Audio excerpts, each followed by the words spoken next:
there is nothing more satisfying than seeing Esteban Ocon fuck up so many times to the point I have a list. Okay, you take us through the list. First penalty was an inaccurate start position, which accumulates to a 5-second time penalty. Overshot the grid box. Basically, the criteria Latifi needs to do to get re-signed, not get last. Oh, Spa's back, and lights out and away we go. And Lewis Hamilton is halfway to space.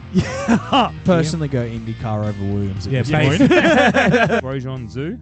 Guan Yu. Guan Yu Zhou. Guan Yu Zhou. No, Zhou Zhou Guan Guan Yu. Yu. I said that the first time. George was already sitting in that seat. Look, I don't agree with it, but you've asked a question. I'm trying to find a way to justify And I'm just it. trying to absolutely tear your answer apart. G'day and welcome to Formula Bums. My name is Jacko. With me is Andy.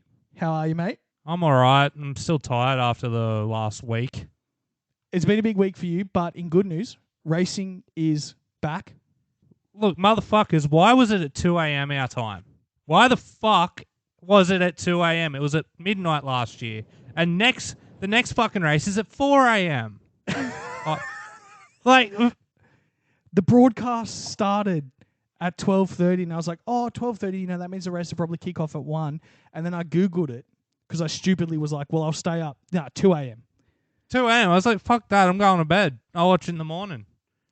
I did too. I was like, I'm going to bed.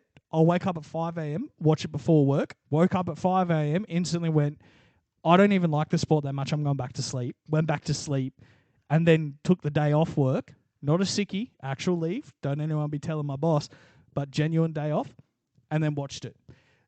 Let's get straight into it. It's a review.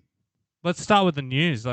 That's our flow, because there's only one big piece of news that came out over the weekend, and I think it's important that we discuss it. Yeah, go for it.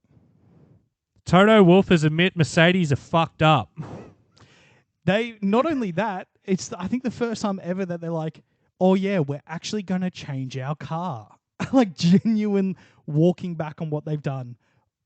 I think it's because of Lewis. I think it's because of Lewis. Lewis was very unhappy with the car.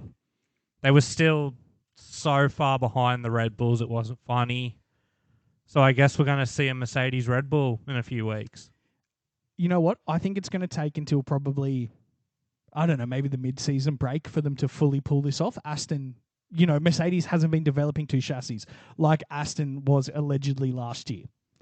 I got more news on that. What? No, it's like let's talk about Mercedes, but I got more news that I've recently read about this whole Aston Martin Dan Fallow situation.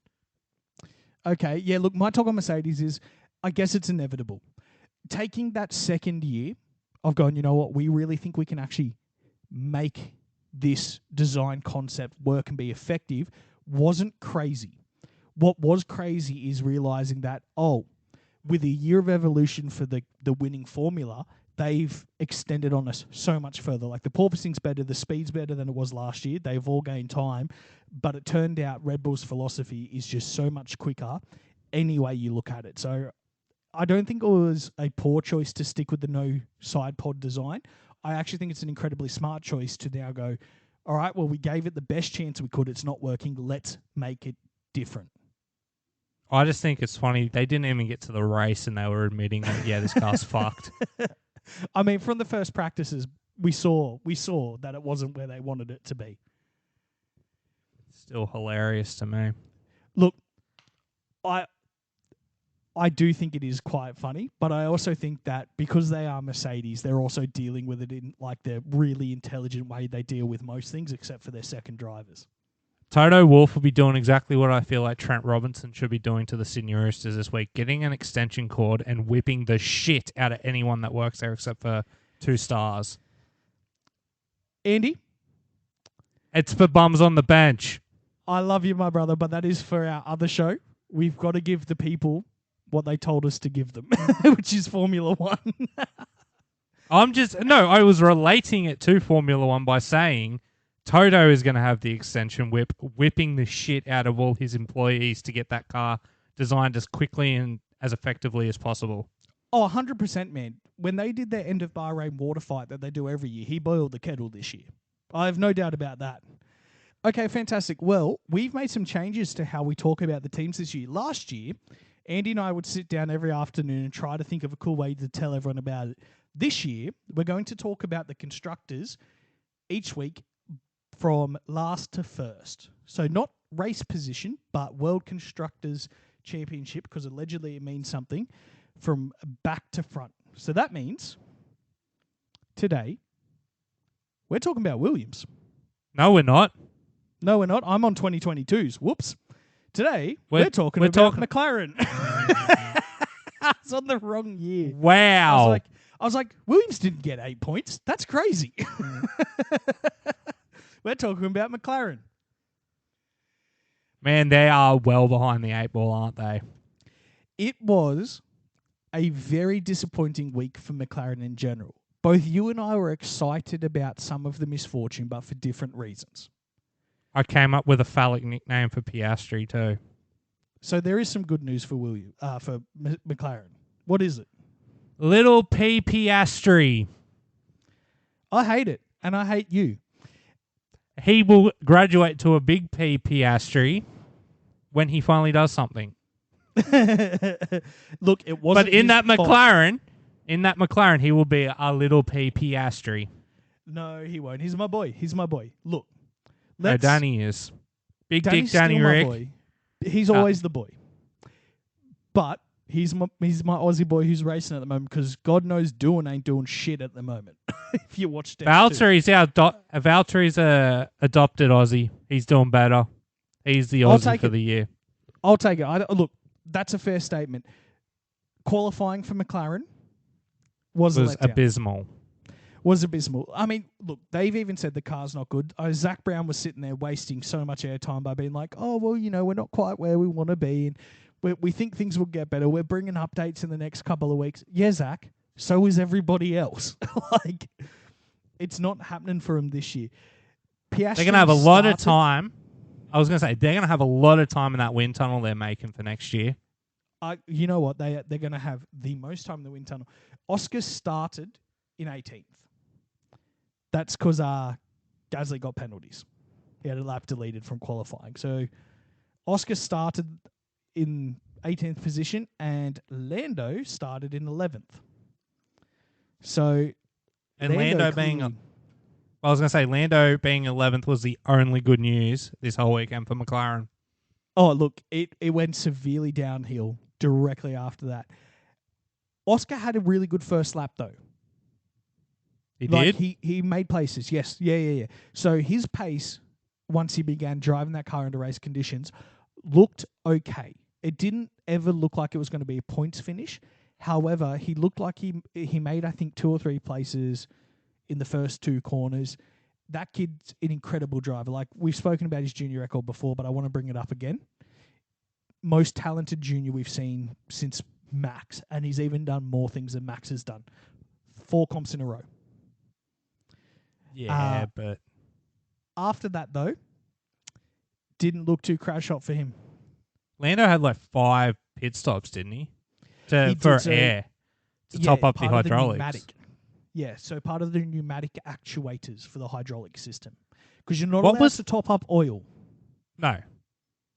Can you explain to me why didn't they just retire and save the engine? This is the one time you can come on the radio and be like, guys, just retire the engine. Let's save it. The only thing I could possibly think of the reason to leave him out there is the car's not good to drive. So if you collect data about how it performs under a race condition, because eventually, I mean, they soft retired him, right? Like he wasn't cooking. He finished. He finished. But when I say soft retirement, when I say soft retirement, they weren't like, we need to go out there and you need to like unlap yourself and get back in there. They just went, just go back out there and drive it. Did you Jack, did you even watch the end of the race? He was fighting Hamilton trying to get the lap back. Yeah. And Hamilton So this soft retirement thing's a load of crap. Look. He was fighting a Mercedes he shouldn't have been fighting. There's no such thing as soft retirement when you're fighting a Mercedes. I will support any person who soft retires and decides to try and take Lewis Hamilton out. first of all. Fair enough. Well, he didn't try to. He tried to cleanly pass him. Which was nice. But look, shocking weekend for McLaren all round. Terrible. Who was next? Haas. Okay.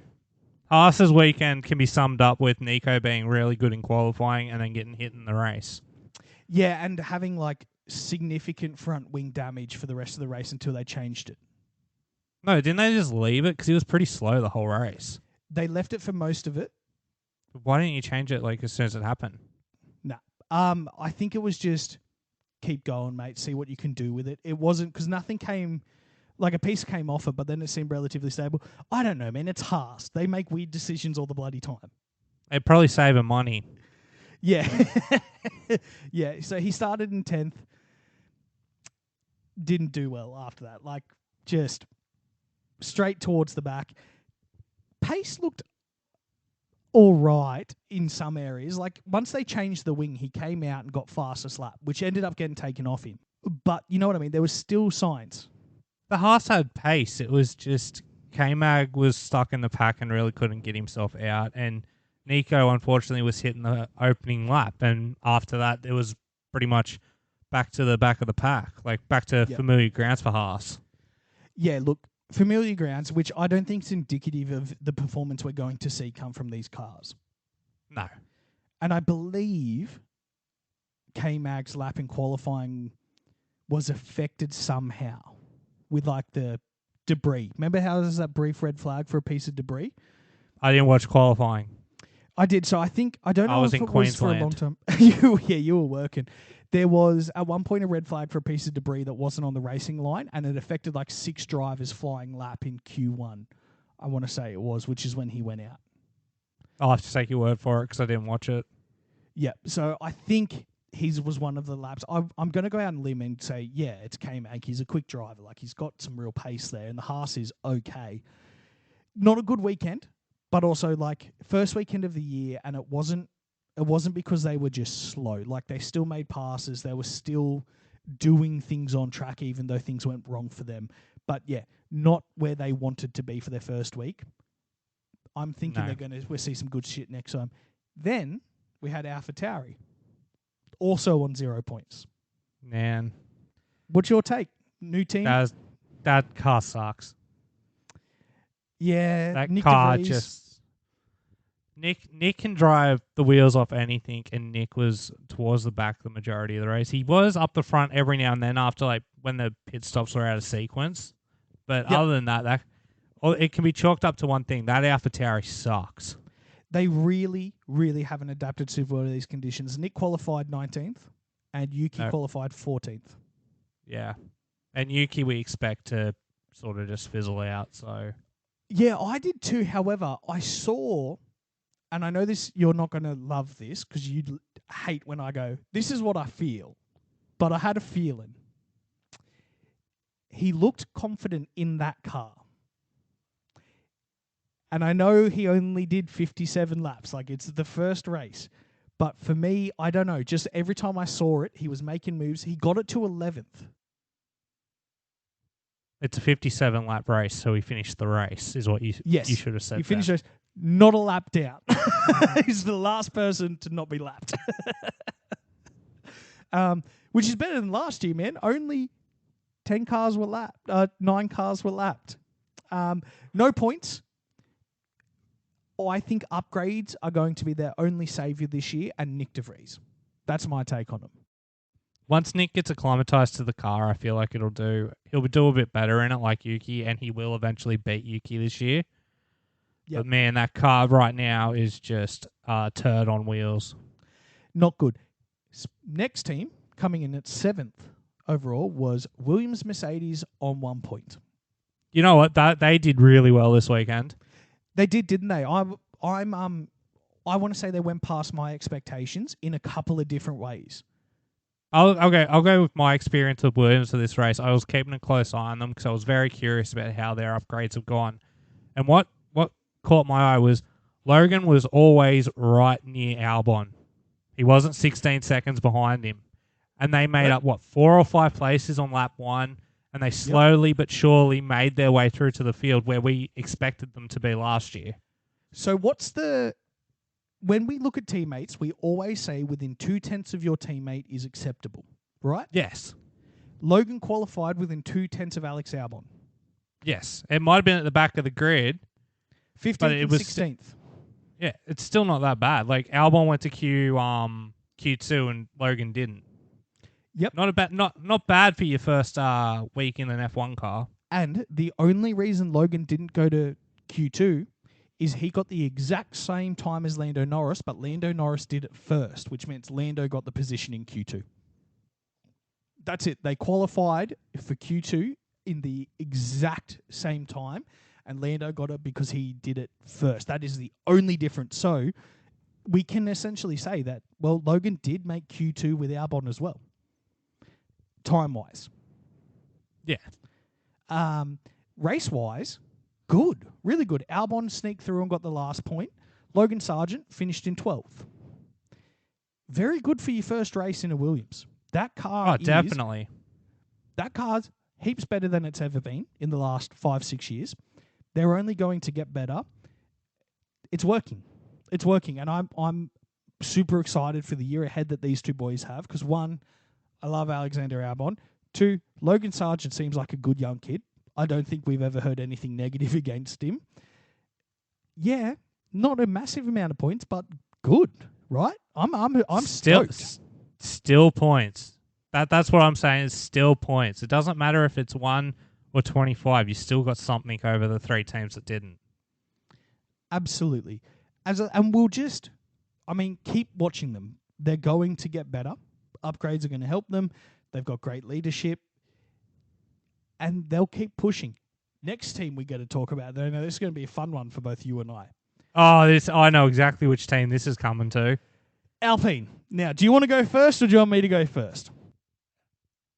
There is nothing more satisfying than seeing Esteban Ocon fuck up so many times to the point I have a list.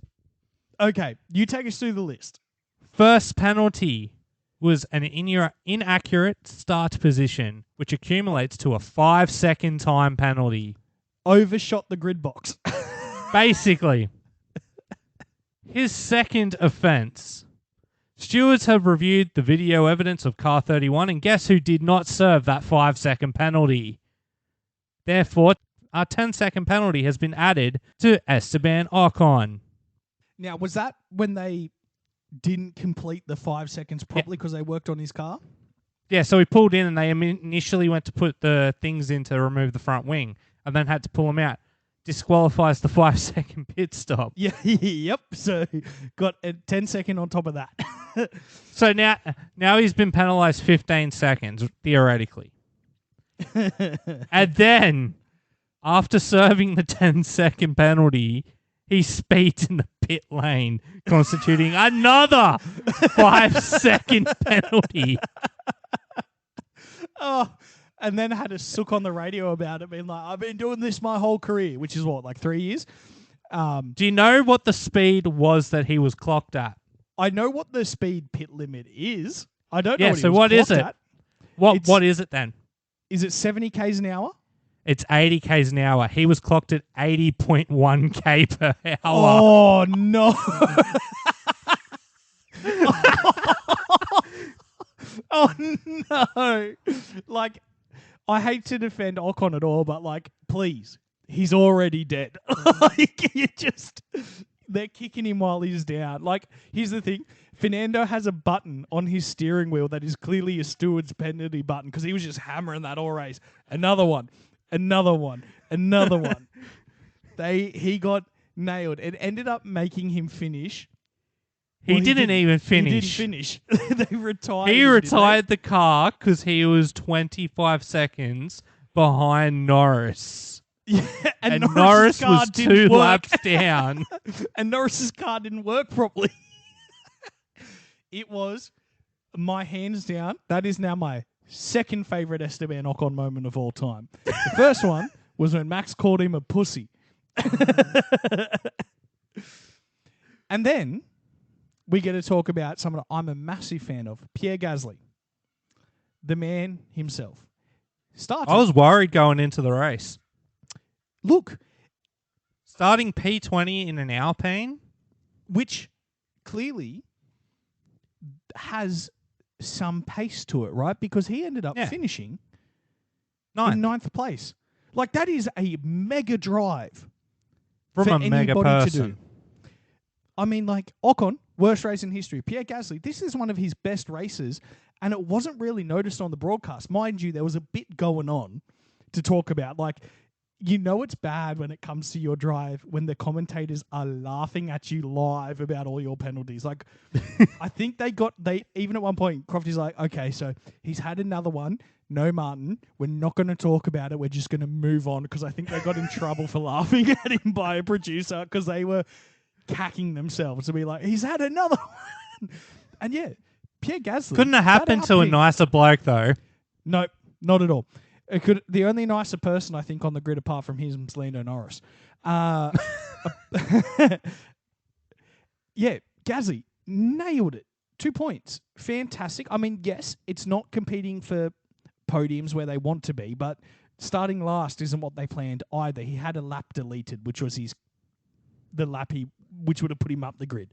So he started right because late. he would have been P17 even if that lap wasn't deleted. Oh, right.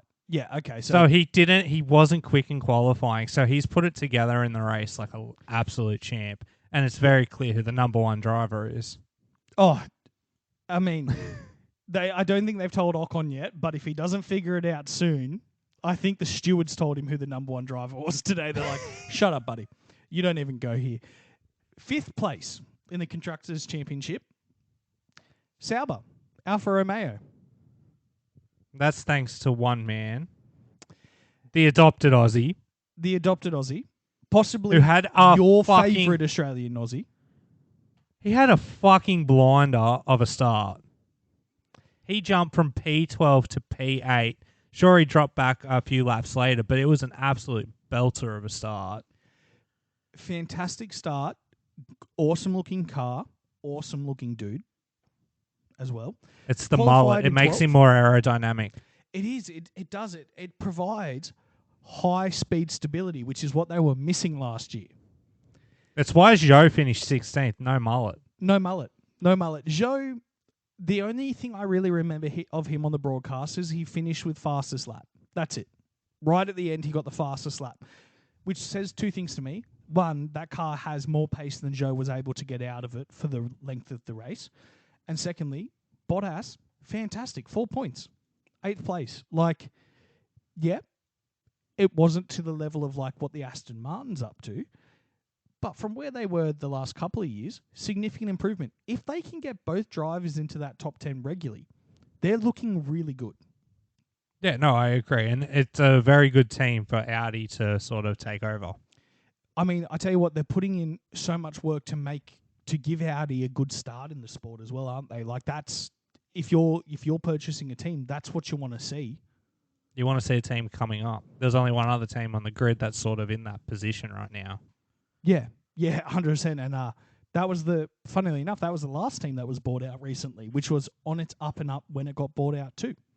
Yes. But yeah, I will do anything to see Valtteri Bottas have a successful year. I think he's a perfect man. Seeing him happy and doing well is fine. It's such a nice looking car, TV director. It'd be nice if you could show us a little bit fucking more of it on the telly, please. And that's Alfa Romeo. That's it, right? We didn't see much. Yeah, pretty much. Who's Ferrari. next? Ferrari.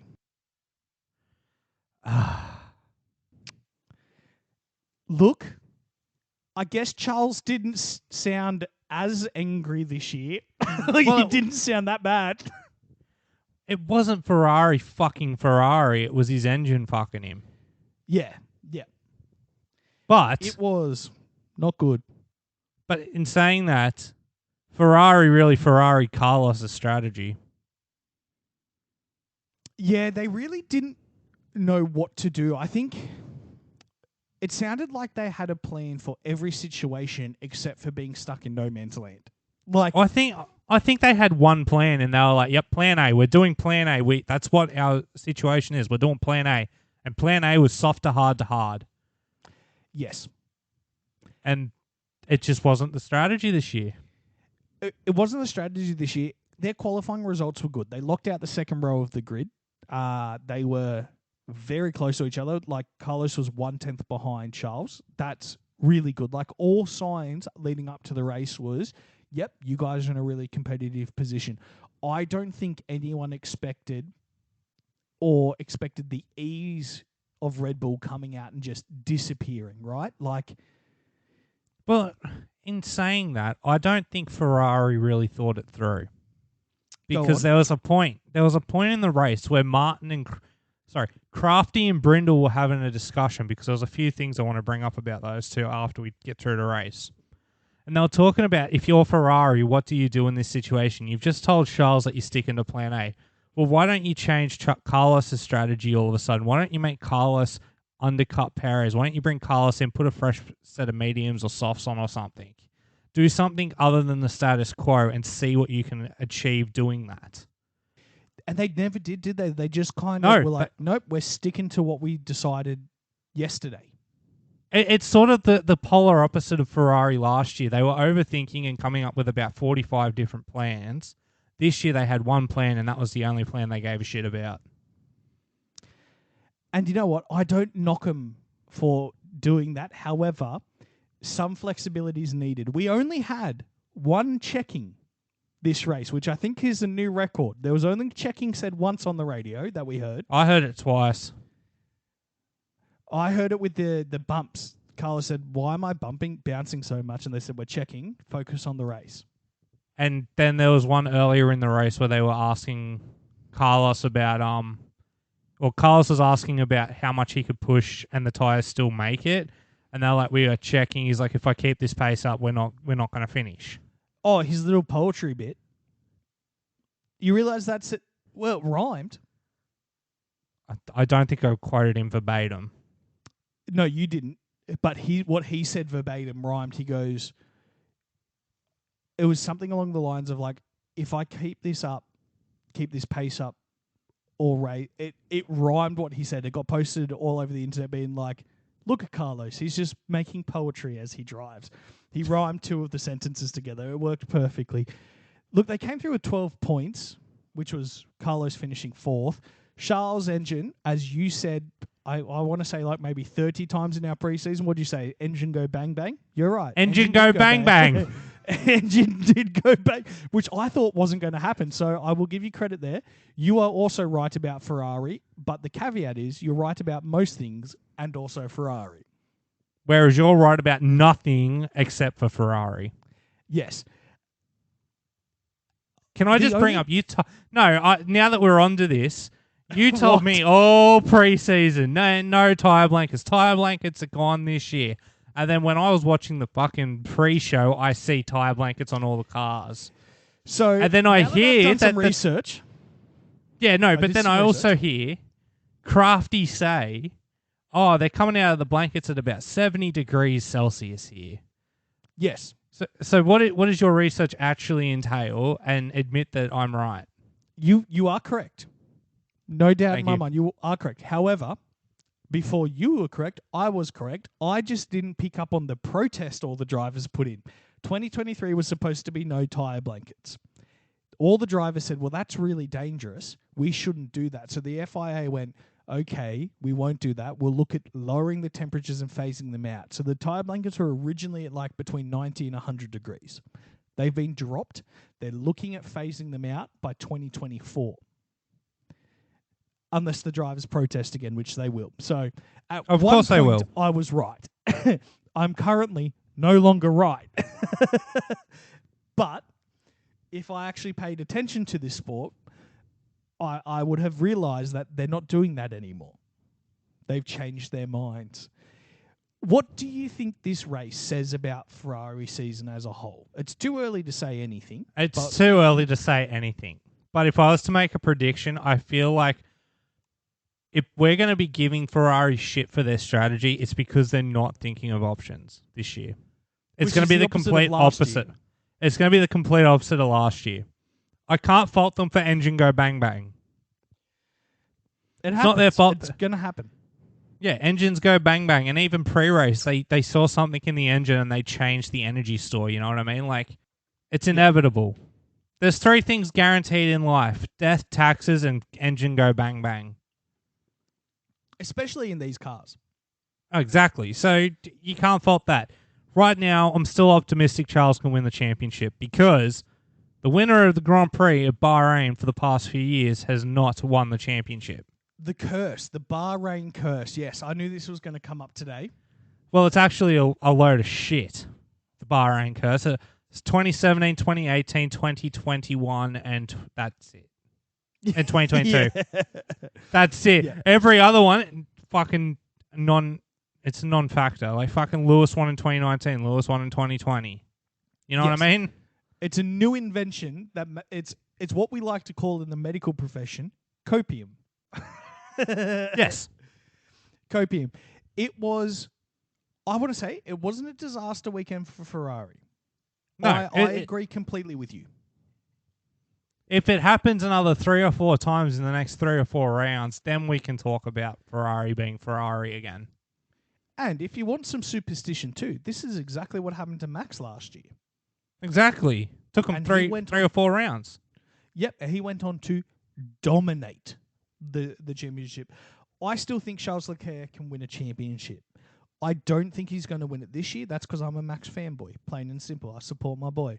I'm loyal. I'm like that. You know, I want to change my prediction for world champion, and it has to do with a team that we're talking about later. Because we're not talking about them now. We're talking about Mercedes now. I know what's coming. We're talking about Mercedes now. Okay. First of all, before we even get into Mercedes, Woody looks sick in that Volt green helmet. Yes, the green helmet looks great, even though I hate him. The helmet's sick. Yes. Never take it off, please. Yeah, leave it you on. Don't look like Woody with it on. Yeah, just leave it on at all times, all media things. We'll put a microphone in there and a straw so you can eat your mashed banana or whatever it is British people eat. And we'll never have to look at you again. Okay. Good haul of points for them. No one in Mercedes is happy. It's a little bit of a tale of It was two damage. stories. It was damage control. It was. Qualifying. Qualifying, not good. In fact, it was one of Lewis's worst qualifyings at Bahrain. He qualified 7th. George qualified 6th. Yeah, it wasn't successful for him. Mercedes have every right not to be happy. Can I just point out that there was a quote from Woody a few years ago that says, "You're in a Mercedes, you shouldn't be fighting for 8th." Yes. And that quote was directed at the man who finished just behind him, ironically. In 8th. In 8th. Yeah. Look, George Russell ended up coming home in 7th. What I will give credit to Mercedes for this weekend was providing us with some very, very good track battles. They seemed to be the people everyone was fighting with at certain points of the race. We saw Fernando Alonso fight with them. We saw Valtteri Bottas fight with them. That's about it, really. But that was some good racing we saw there. What I do want to bring up about the racing is if I hear I can ride on board with any driver I want, whenever I want, by being a Sky Q or Sky Glass customer, they said that 8 or 9 times through this race. It's the new thing.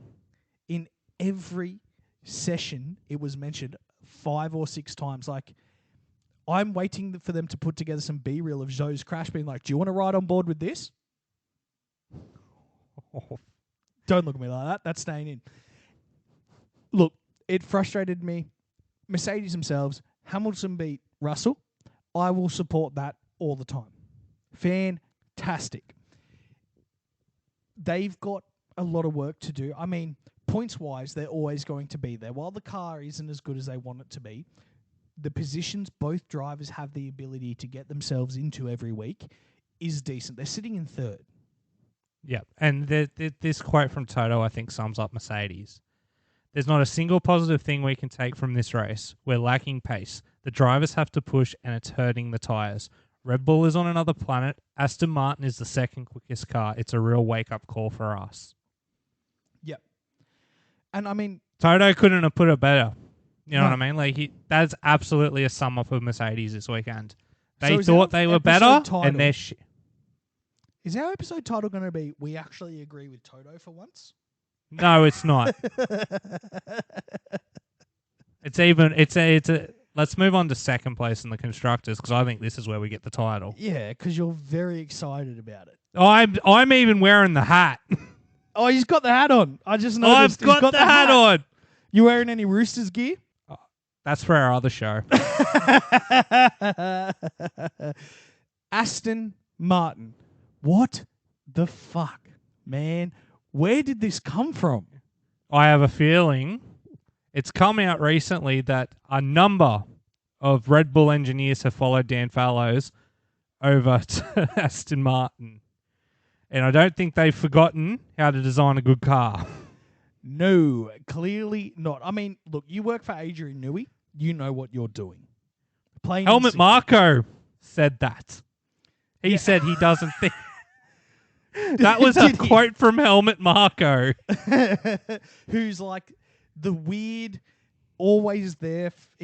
I don't know what his actual job is, but he's always there.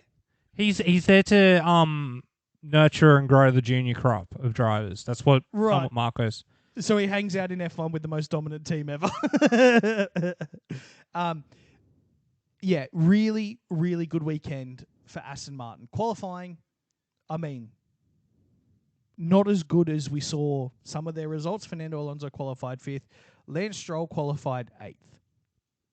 Can I just give you a quote from Fernando to Stroll after this week, after finding out he had surgery 12 days ago? What's Alonso that? said, mostly with a gun to his head, "You're my fucking hero." Alonso's bad at lying, and also I think Alonso's going to retract that after he watches the replay. Because... Oh, mate. Lap 1, Lance Stroll, as we Turn all are aware, 4. Turn Turn 4. Crashed into Fernando Alonso, who all race, every time he was on the radio, he goes, "So yeah, just curious, who crashed into me?" They wouldn't tell him the whole entire... He asked like 4 or 5 times. Ant Davidson came on. They're like, "Ant, you're at race control. What's happening on the radios?" And it's like, well, Fernando's still trying to figure out who hit him, and they're not telling him.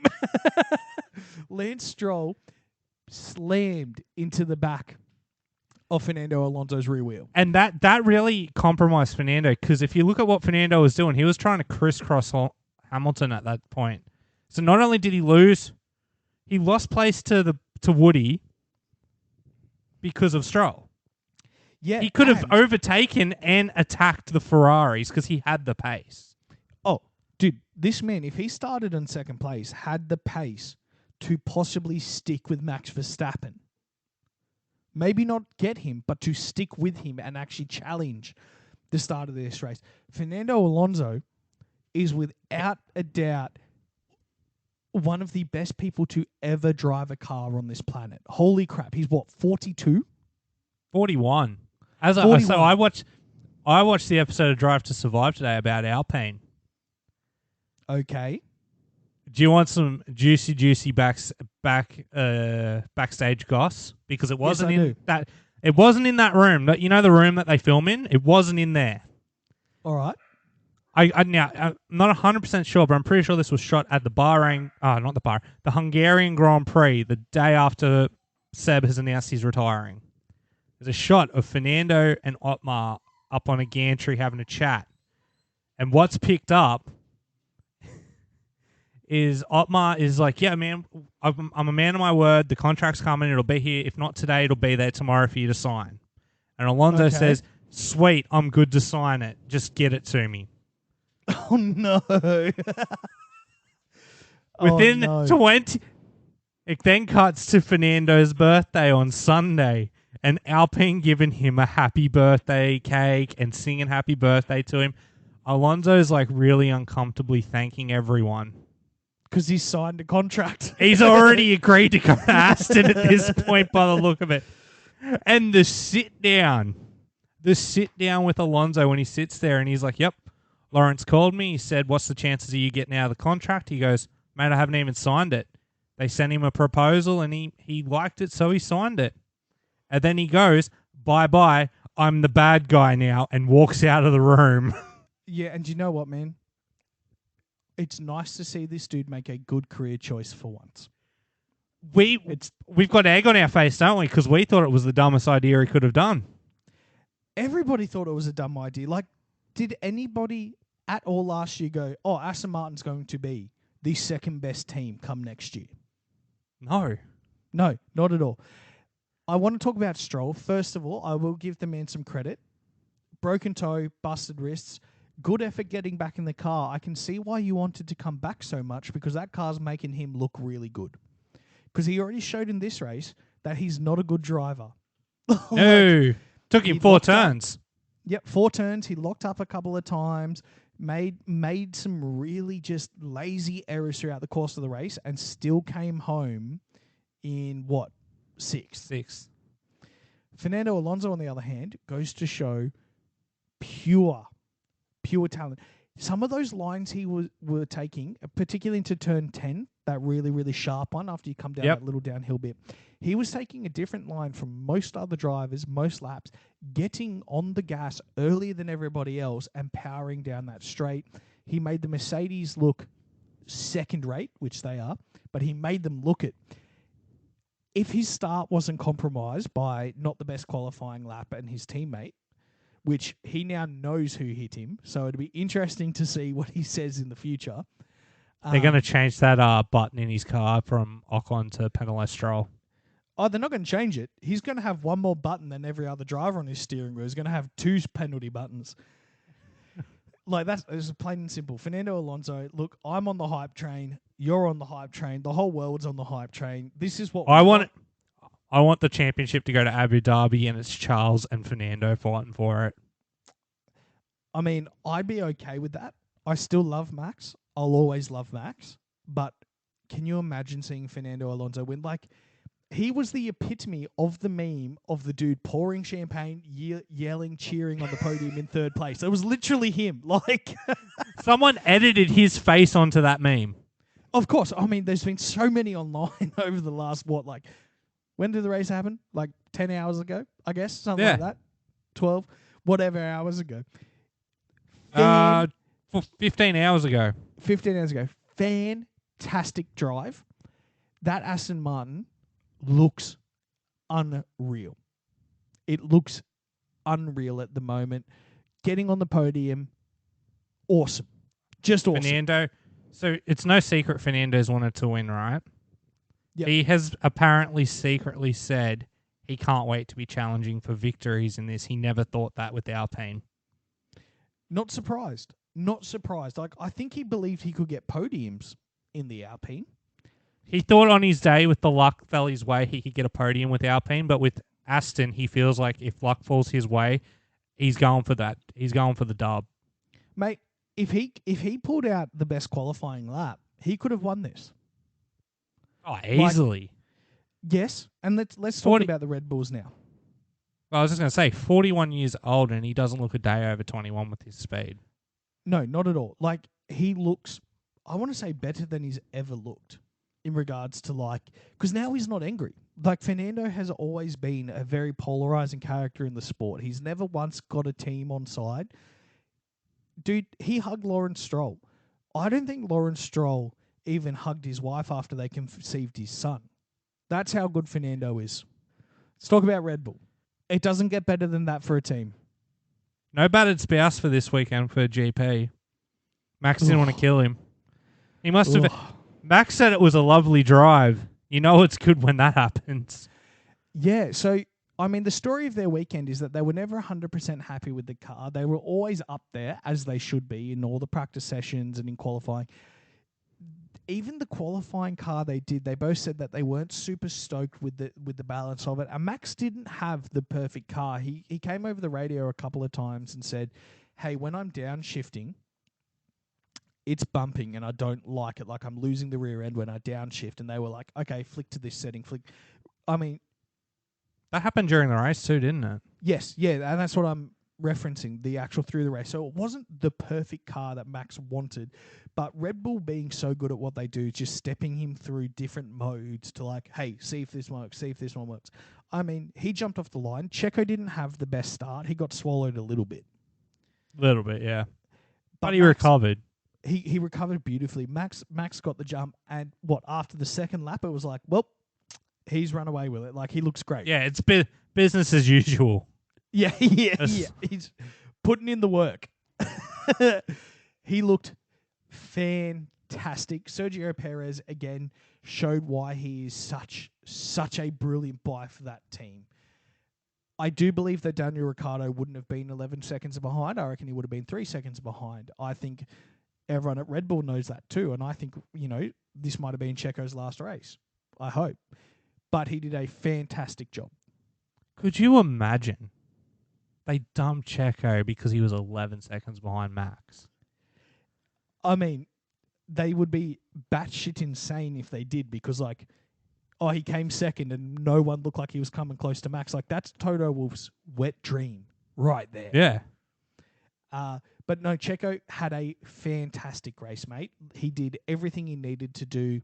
He got back positions when it was required. His pit strategy was perfect. Same for Max Verstappen. Like, Red Bull traditionally has really bad first races of the year. Last year being a particular standout. Yes. Which was a double. Well, I mean, did Checo double DNF? Yeah. Double DNF. No, double DNF. Yeah, double we missed DNF. Something. What did we miss? Did you note that Nico Hulkenberg received a 15-second time penalty for multiple track violations? That's right. Yeah. No, I didn't bring it up. I completely forgot, but that also probably explains why he took such a tumble towards the end. Yeah, like, I didn't even say that. I just scrolled down, I was checking something, and I was like, oh, wait, Hulkenberg received a 15-second time penalty for leaving the track? I knew he was getting pinged for track violations throughout the race, and I think that was due to his having a damaged front wing, which just means, like, your braking markers are off, the whole balance of the car's off. Like, I think he was drifting wide where they were checking those things. It must have happened enough times. It was right near the end when they stung him too. Well, he got the black and white flag. I remember seeing the black and white flag, but that was it. Yeah. So, I mean, that probably explains why he was the lap down. No, I think he was a lap down anyway. Okay. Either way, like, it doesn't really affect anything. He was still nowhere near points at that time. Yeah, look, nowhere near points, but, maybe he could have, like, pipped De Vries or something like that. And then, Haas getting with a 13th, 14th is better than a 13th, 15th. Especially from the start, man. He was right where he needed to be to have, a solid midfield, respectable drive, either like 9th to 12th, right? That's where we expect Haas to be. So he was right there for it. It's just unfortunate that the damage affected his race the way it did, because, like, I wanted them to do really well, and I still think they will in a lot of tracks, but not this one, clearly. Red Bull, I mean, they there's not much to say. There isn't much to say. What I do want to do is just give everyone a quick 1 to 20 of the grid, because I realised some of the drivers we didn't say where they finished. So from the front, it was Max Verstappen, followed by Checo, followed by Alonso, the GOAT, followed by Carlos Sainz, Lewis Hamilton, Lance Stroll, George Russell, Valtteri Bottas, Pierre Gasly, and Alex Albon rounding out the top 10. Yuki Tsunoda came in 11th with Logan Sargent, Kevin Magnussen, Nick De Vries, Nico Hulkenberg, Zhou Guanyu, Lando Norris, Esteban Ocon, Charles Leclerc, and Oscar Piastri, and the last three did not finish. Well, I guess we just need to come up with 2 winners and 2 losers from this weekend. Oh, easy. Our champs and our chumps. I was going to say, because my article's titled "Winners and Sinners," and I'm halfway through writing it at the moment, and it was like your testing one that never went out. I'm still working on that, actually, man. I think it's going to be really helpful for the preseason. It's nearly done. I realized it's like 4.5 pages long at this point. It's not good, man. This one is 1 page, and it's really good. I've realized I just need to, like, write shit down properly and, like, not waste time with it. However, my winners for this weekend. Pick 2 winners and 2 losers. Yep. And we'll call them champs and chiefs. Champs and cheats. Okay, first champion is the whole team of Red Bull Racing. Perfect weekend. The second one is Pierre Gasly. Standout drive, and I don't think he's going to get enough credit for how well he did in that car this race. My cheaters. No, Chiefs. McLaren Chiefs. Like the Kansas City Chiefs. Ah, right. They would be, I want to say, McLaren as a whole outfit. Just shithouse weekend, complete opposite of Red Bull. And then my individual one would be Esteban Ocon. Esteban Ocon. So for me, my overall winners, I'm going to say Williams, because not only did they outperform where I thought they'd be, they've scored points and both drivers were well within 10 seconds of each other. Fantastic. So it's an absolute win for Williams this race. And of course, my individual is going to the GOAT, the legend, Fernando Alonso, the future world champion.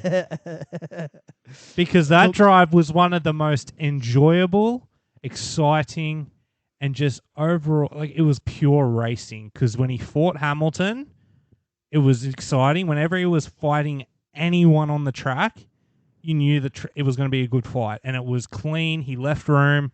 Fernando's a winner. He's an absolute champ. Chief, first chief is Alpha Tauri because that car sucks.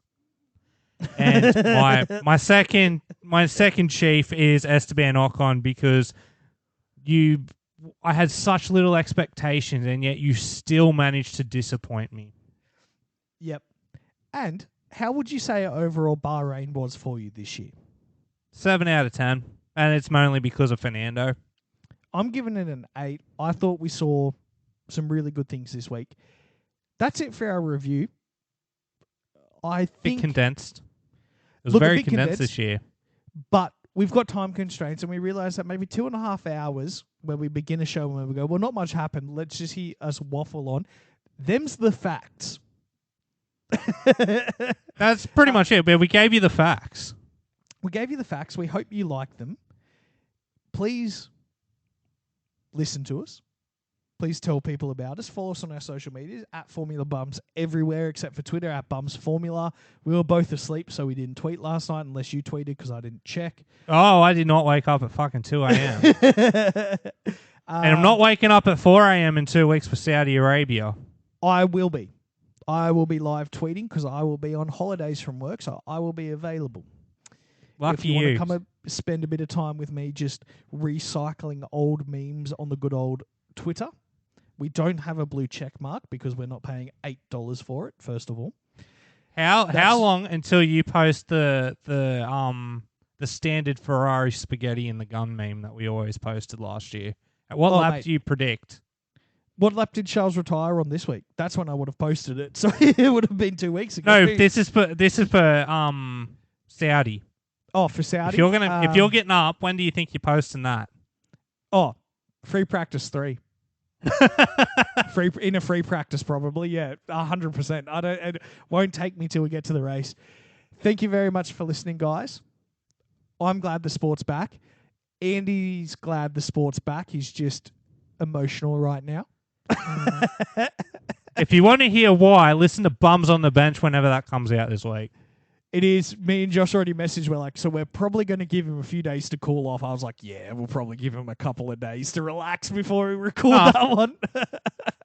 Come over and record it tomorrow. I'm totally cool for it. Okay. Have you got a big pile of Roosters gear out the front on fire? Not yet. And we will see you. When's the next race, Andy? So the next race is the weekend of the 19th. So not this weekend, next weekend. So what I'm proposing is we will see you guys next Thursday or Friday, probably Friday, for our preview of the Saudi Arabian Grand Prix. And maybe a little wrap-up of... Maybe we throw in a little bit of V8s because they're back this weekend. Sounds good to me, my man. Well, thank you very much, Andy. This has been a fun one to make. And I'll talk to you soon, bro. And I'll talk to all of you guys soon as well. Goodbye, everyone.